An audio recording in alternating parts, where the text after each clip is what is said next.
nista' nagħmel jiena jekk il-ħalib ma tantx jaqbel miegħi. Nafu illi anke meta konna żgħar kienu jgħallmuna illi ħalib sa ċertu punt għandna bżonnu.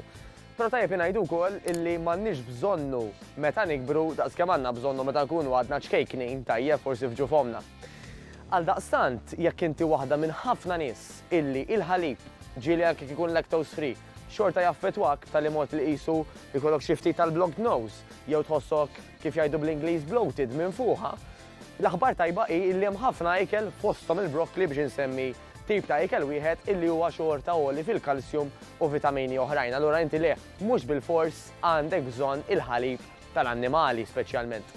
Però hemm anke ħalib li ġej mill-familja tal-pjanti illi għal xi wħud minnha wkoll jagħmel dan iċ-ċertu sensazzjoni ta' bloating. Ħanerġa' ngħidlek tista' anke inti tfittex idejat oħrajn ta' ikel illi jolli il-kalsjum. Issa, mal-kalsjum normalment norbtu ħafna l-għadam u l-ġogi.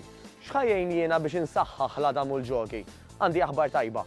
L-exercises illi jsiru mal-art ħajjejnu ħafna mal-art ġifieri li mhux nomu li qed nagħmluhom fuq l-art. Tajjeb, daw l-eżerċizzji hemm diversi hemm biżibilju ħajjnuna biex insaħħmu l-għadam, insaħħu l-ġogi u nsaħħu anke il-muskoli illi huma jgħinu ħafna dawk l-istess għadam u l-ġogi biex jibqgħu b'saħħithom u biex aħna nipprevjenu speċjalment aktar ma nikbru ċertu uġieħ, ċertu injuries, ċertu anka dbatija jekk nistgħu nsejħula hekk. Għaldaqstant mhix kwistjoni ta' x'se nikol biss, però anke hija kwistjoni ta' liema eżerċizzji ħanamel. Tajdu li allura l-hawn mhux tajjeb, l-hawn tajjeb għal ħafna raġunijiet, normalment mhuwiex biżżejjed biex insaħħu l-għadam u l-ġogi. Għaldaqstant dejjem ħu parir tat-tabib jew tal-fiżjoterapista tiegħek dwar l-aħjar eżerċizzju illi tagħmel. Kollok tistaqsili li tgħidli li ma eżerċizzju nippreferi li nagħmel u ħafna oħrajn bħali huwa eżerċizzju illi jsir l-aħjar f'ambjent ta' grupp. Illi apparti li qed nagħmluh biex ninkoraġixxu lil xulxin, dejjem ikun hemm coach professjonali illi ħajdlek x'se tagħmel, kif tagħmilhom u anke ħajdur miegħek biex jara li inti qed tagħmlu sew għaliex.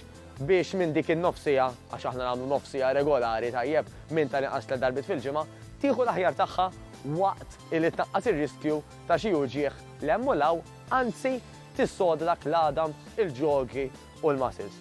Tibqax bil-qiegħda, iċċaqlaq minn hemmhekk jekk inti speċjalment għandek uġieħ li emmulaw, għax dak l-uġieħ mhux se jitlaq waħdu, jekk ħajitlaq anke forma ta' mediċini, nafu wkoll li jista' jkun li jkollok bżonnhom, imma nafu wkoll illi jkollhom ċertu side effects.